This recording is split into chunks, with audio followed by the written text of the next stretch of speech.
everybody, and welcome back to a special edition of Fenrirock Sports. Today we have something we hold very near and dear to our hearts on this channel. One thing, also sorry for the white balance, because I turned off the white balance automatically. It's still being stupid, and also I have a bright white article on my screen right now. We'll get to that in a second.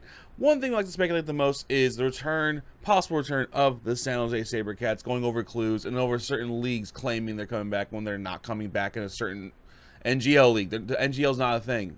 People stop believing the NGL. Until we see foot on the grass and people kicking ass, the NGL is not happening. I digress. Our friends over in the Twitter world, Off the Wall, gave me permission to go over this article, and thank you very much, sir, for letting me do this. I'm excited. Hopefully you get to watch this video too, as I put my little tidbits. He wrote an article titled, "Are the San Jose Sabercats Not As Dead As We Thought?" We like to keep our nose to the ground and paying attention to things happening around this, and a lot of clues have come to light about the possible return of the San Jose Sabercats. I am so blown out. Whatever. Let's just jump into this article, guys. I'll also put my little tidbits, findings I've had going over, because remember, if you guys watched the video a couple months ago, I did about my investigations into the NGL, what's going on with the San Jose Sabercats there. I did some digging and found some things, and, well, so did our friend over with Off the Wall. Go follow them on Twitter and stuff and subscribe to their podcasts and stuff like that too. They do great work, especially if you guys like arena football stuff, any types of the arena leagues, indoor football, anything like that. Give them a follow. If you're a fan of the arena football, you know the name of the San Jose Sabercats. Yes. Regardless of when you became a fan, you know the brand. Yes, because they pretty much existed ever since I was born. Pretty much. But if you're an arena football fan dating back to 2000, the San Jose Sabercats were more than a brand. They were a dominant force in the AFL, making the playoffs 16 times in their nearly 20 years of existence, with 11 division titles and 4 arena bowls on their mantle, which I have attended. They were fun. Oh, look at that lovely picture. Look at Mr. Fry on the side over there. He might be our saving grace here. A well-run organization owned by the Fry family and led by legendary Darren Arbet. And yes, in case you're wondering, yes, that's Fry's Electronics if you're from California. Or they also have like other chains as well, which are still going. Fry's Electronics is sadly no longer around, which makes me sad 'cause I love Fry's Electronics. The buildings are still there. You can still see the outlines of Fry on most of the buildings. It's kind of creepy, especially they've been closed for 4 years now. I digress. And then Darren Arbet, who's now the head coach over at the Nashville Cats. With countless arena bowls and arena football legends coming through the door to suit up in the green and gold. Which, yes, I do still have some jerseys up in that closet. You've seen me wear them here from time to time. But all that came to a screeching halt in 2015 when the AFL announced that the Sabercats were ceasing operations for non-football or related reasons. That was a very dark day in David's past. According to Metro Silicon Valley in San Jose, the Fries were concerned about rampant instability that had prevailed in the league since it returned to the field. And they weren't wrong in hindsight. No, they were not. It still was shocking in the time, but the league itself completely crumbled not too long after. Still crazy to think it's officially been 10 years since that Arena Bowl in Stockton. That's insane to me. I remember playing Dokkan Battle for the first time on that bus ride home. Because the Fries and them were nice enough because we could not have the game at SAP Center, which I think was still HP Pavilion at the time. It might have just switched to SAP Center. But the game got switched up to Stockton because of WrestleMania, which sucked. So they couldn't play the games there. They put it to Stockton, but they also provided us free shuttles. Appreciate the hell out of them for that. It was a fun bus ride too. It was a bunch of Sabercat fans all ringing our cowbells, bringing the cowbells back to SAP Center, and just having fun. And then on the way back, Dokkan Battle got released, and the rest of that is history as well. The AFL continued to dwindle each year after 2015 and eventually ceased operations in 2019, so they were on the right side of history there. Yes, they were. They ended the Sabercats themselves before the league could kill them, and they've been dead ever since. Yeah, I'm in this picture somewhere. I was center field. Actually, I'm probably I can't tell which direction this is pointed, but I was on the 25-yard line about a third of the way up, or 2/3 of the way up. So flash forward nearly a decade to 2025. There's reason to believe the San Jose Sabercats might not be as dead as we thought. Wait, what? Don't give me hope. Yes, you read that right. We have reasons to believe the San Jose Sabercats may have a pulse. Let's dive in. The case for the San Jose Sabercats revival. Whenever talks of expansion come about, diehards everywhere always seem to clamor for names and brands that they know and love. Bring back the Grand Rapids Rampage. For the sake of the world of football, bring them back, damn it. We need the Chicago Rush. Oh my God, please come back, Philadelphia Soul. And I'm the one commenting on everything saying, bring the Sabercats back. I'm one of the ones who always comments on everything saying, bring the Sabercats back. This is what a typical reply section looks like whenever the word expansion is muttered in the same sentence as the term arena football or indoor football. And the San Jose Sabercats are up there with the most mentioned brands. Like I said, I'm one of them. But the problem is, there's been an indoor football team in San Jose for the past couple years that's been pretty dang good. They're always a perennial contender in their conference, and the road to the championship usually goes through SAP Center, which has meant absolutely nothing, really. It seems like they are built for a long run and nothing. Yeah, and then the news from last week happened, which we covered in the Bay Area Sports Update of the Bay Area Panthers folding. Well, going dormant, but we can read between the lines here. Huh? So they're dormant now. So now that there's a void for some arena football in the city of San Jose in 2026, let's dig deeper.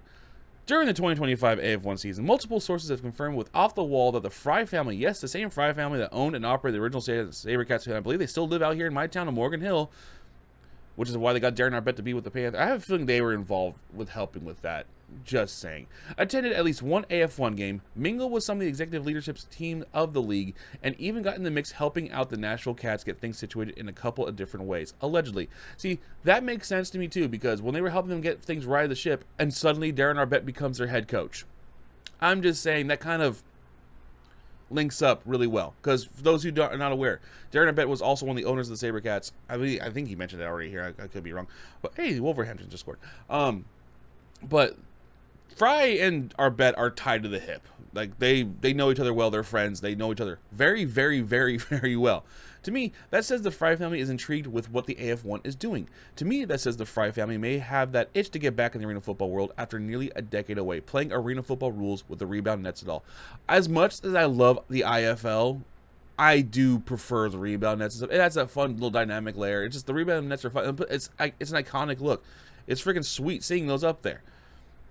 But that's all speculation, Trey. Enough of your daydreaming and living in fantasy land. Live in the now! We have some actual facts here. You want facts? Okay, look at this. This is where things turn. I've already read through this article, and this is where things take a turn for the trademark. The original trademark for the Sabercats has been renewed as of August 2025. Now, the reason why this is intriguing, while doing the research for the NGL, they did have a trademark for the word mark of the San Jose Sabercats in the new boring font. They got basically put in, I don't know what font it was, but basically it's not Times New Roman, but pretty damn close to Times New Roman. And that has since been suspended. So that's no longer a thing. You can go look for yourself. Just type in San Jose Sabercats on the national trademark listings, and you'll see what I'm talking about. Status date change August 4th, 2025. Does that say what I think it says? Someone renewed the registration for the San Jose Sabercats name in August 2025. Right around the time the frickin' Panthers lost. Yeah. In fact, let me get the date of that real quick. I don't remember the exact date of when the Panthers lost. Okay, you can't make this up. It's literally the day after the Panthers lost in the playoffs in August. It's been almost 2 months already. Yeah, the playoff game against the Vegas Nighthawks, the eventual Indoor Football League champions of the season. It's literally the day at. I didn't know that when I looked before. That's insane to me. That's actually another layer of crinkles to this. White balance, I turned you off. I'm ignoring you. I think it might be part of OBS. Whatever. That is... Huh. Okay, I did not know that wrinkle. That adds another section of this. So, they renewed the trademark for the Sabercats the day after the Panthers lose. I was going to talk about this in a little bit. The timing of this all kind of adds to make too much sense. Again, on my main channel, I have a podcast where I discuss the ways that the Panthers could change, renew things, you know, kind of get more butts in the seats. Because at the end of the day, that was the issue, not making enough money. And a lot of it was alluding to, not becoming the Sabercats, but alluding to the Sabercats. A lot of this timing just makes too damn sense. And the fact this happened literally the day after, that, okay. Does that say what I think it says? Someone renewed the registration for the San Jose Sabercats name in August 2025. Maybe someone is just squatting on the intellectual property that is the San Jose Sabercats. Wouldn't be the first time someone tried to cash in the nostalgia that does AFL teams and brands, namely the NGL. Let's see who the owner of this trademark is.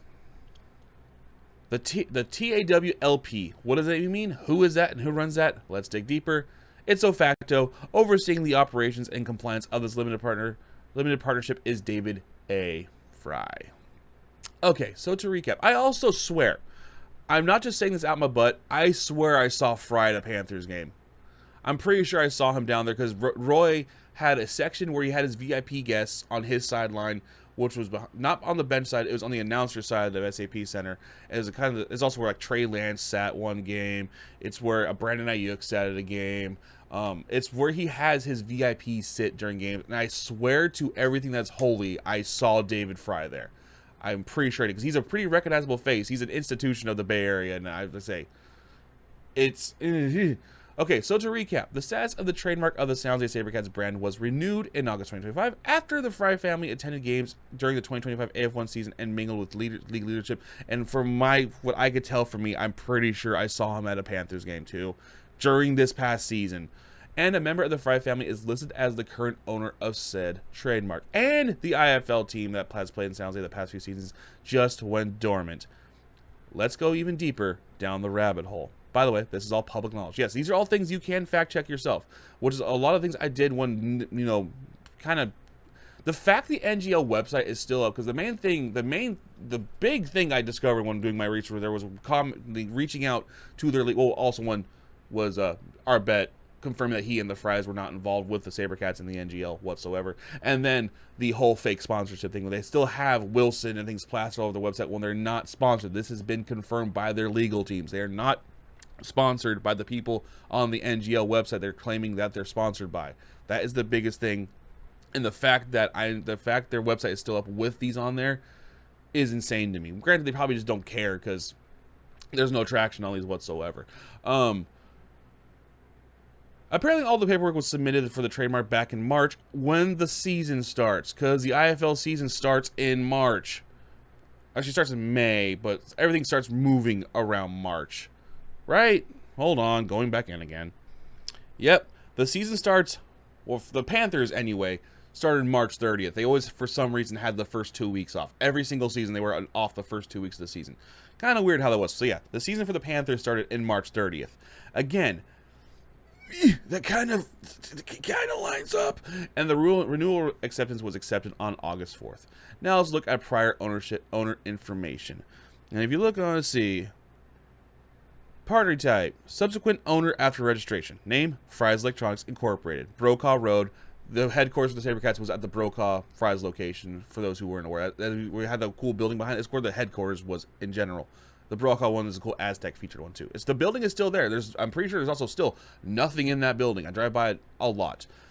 Corporation, California, subsequent owner after registration, Sabercats of San Jose LLC, Brokaw Road, Corporation, California, subsequent, blah, blah, blah. So it's all Fry's Electronics. Okay, everybody stay calm. Hold up.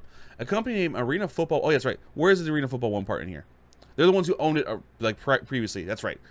A company named Arena Football 1 LLC owned the Sabercats trademark, then it went into possession of the Fry family not too long after. I'm pretty sure that is who Darren Arbett sold his rights to.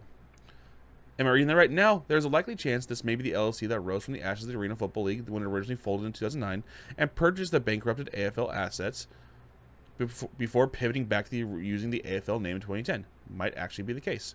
This could be a long shot. This could be the most optimistic thinking possible. Given the situation, I understand that.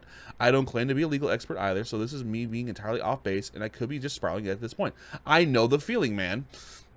But why else would the San Jose Sabercats trademark be renewed when it did? The timing is peculiar, but how would San Jose fit in the current landscape of the AF1? Well, let's take a look at the current AF1 map. With the departure of two teams, yeah, World of Football, again, friends of the channel. We follow each other on the internets. They're good dudes. They have a great program. We are, again, into arena football, indoor football, and also just football in general. They have a lot of great content over there on the World of Football. We love them over there. With the departure of two teams today, here is where the AF1 currently stands. The map is ever-changing. Yes, we're getting more West Coast stuff because travel is expensive. That's one of the other main reasons that the Panthers folded, because travel was expensive. They're also housing all the players here in Morgan Hill, and that's not cheap either. We have the Washington Wolfpack and the New Oregon Lightning guys, and we have, I think it's the Billings Outlaws. I could be wrong. I'm not sure. I'm not too familiar with a lot of the AF1 logos. We've got two teams in Pacific Northwest in Washington, Oregon, and getting a team in San Jose would continue to build out the West Coast for the league. We need more West Coast teams. There's nothing here. And the fact there's so many arena teams for Arizona here, I know, just going by a certain team's mannerisms and stuff that a certain snake team is kind of annoyed with the indoor football league. If they could get them to switch back to arena, bring back the Rattlers and bring back the Sabercats. Just saying. We got 2 Pacific Northwest teams. Getting a team sounds like we'll continue to build out the West Coast League. Post-published note. A reader pointed out to me on social media that there's also a newer arena with a much smaller capacity in San Jose called, this was been added since Texas Arena, 3 miles from the SAP Center for the Panthers recently played, and San Jose Sabercats played before that. Could that be a fit? Interesting to take a note. Okay, so I'm going to get you feeling as well. Reader and stuff. I think actually you probably talk about the comment because we were discussing it on one of the comment sections for this article. Texas Arena. What the Texas Arena is? There's a place called Sharks Ice. It is the arena that the Sharks made for the Barracuda, the minor league AFL affiliate of the San Jose Sharks. It's a small arena. It's about 4,500 folks. It's a amazing small place. It's just a cool little cozy arena, and I have season tickets to the Barracuda, so I know the place quite well. The problem that they try to say is the scoreboard is too low. I'm pretty sure the scoreboard goes up and down, and given the way kickers kick these days, one, you could do what they do in a lot of arenas, because I believe San Diego had the same problem last year, and other arenas still have this problem too, where scoreboards are in the way. Do what a lot of things we're doing, kick to the left and right. Just saying. There's ways to get, and also a lot of trajectories, especially on kickoffs, here, I'll use my screen as an example. They go this way. Okay, that screwed everything up, and also didn't work because field of view crap. But they don't go high. Field goals they do, but there is ways to get around this. There really is just ways to get around this. There just is. Texas U would be amazing if they could get something going on at Texas U Arena. I feel like it'd fit better for the cozy nature of how arena football and IFL works. If they can find a way to make it work. I've seen the scoreboard. It goes up and down. It does go up and down. So if they can make that work, that would be amazing. It's a great fit. If you're in the area, I highly recommend going to a game at Texas U. Also, they have a lot of other events going on there too. They're really building up the brand. That's where the Harlem Globetrotters play when they come to town. They have a yearly MMA fight that goes on there, and more stuff is being added there yearly. It's an amazing venue. There's so many good things there at Texas U Arena and Sharks Ice in general. It's also next to where the San Jose Giants play. It's across the street from the San Jose Spartans play. They have some regional matchups where they could play 3 to 4 games against each other, depending on the length of the season, and only have a couple of cross-country trips per season.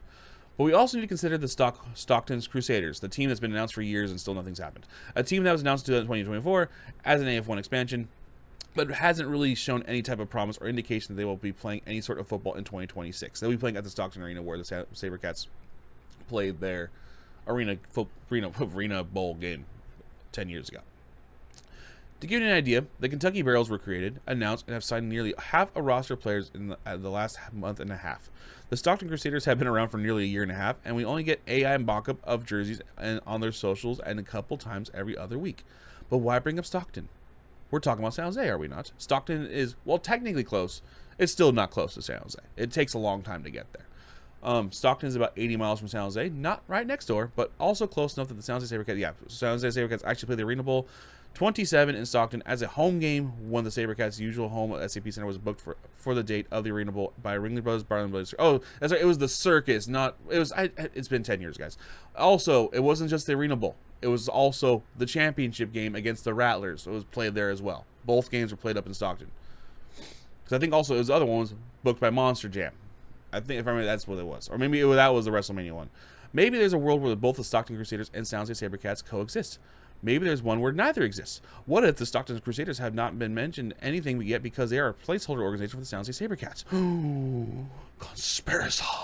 Okay, I'm starting to spiral, but you see what I'm getting at. The Sabercats brand has been around dead for nearly a decade, and suddenly there are a lot of signs of life with a timeline that supports the theory that they could be, in fact, be back. Sources have indicated there may be a surprise team arise in the West in the AF1 2026 team. Why not the Sabercats?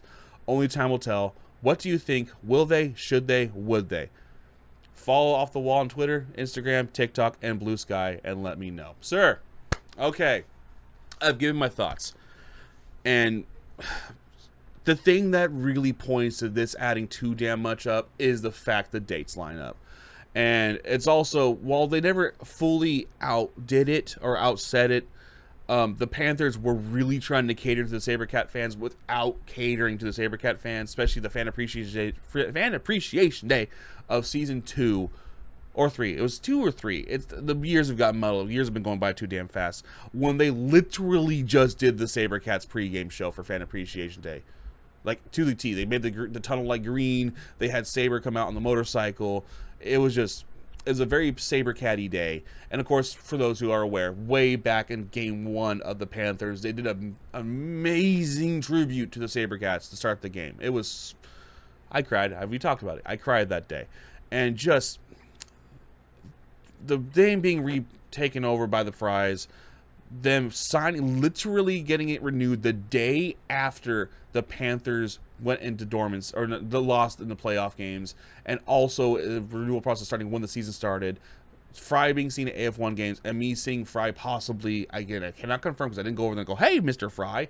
I still swear I saw him at a Panthers game. I could be wrong again, but I'm pretty damn sure I saw him. Everything just kind of adds up to maybe, finally, hopefully, please,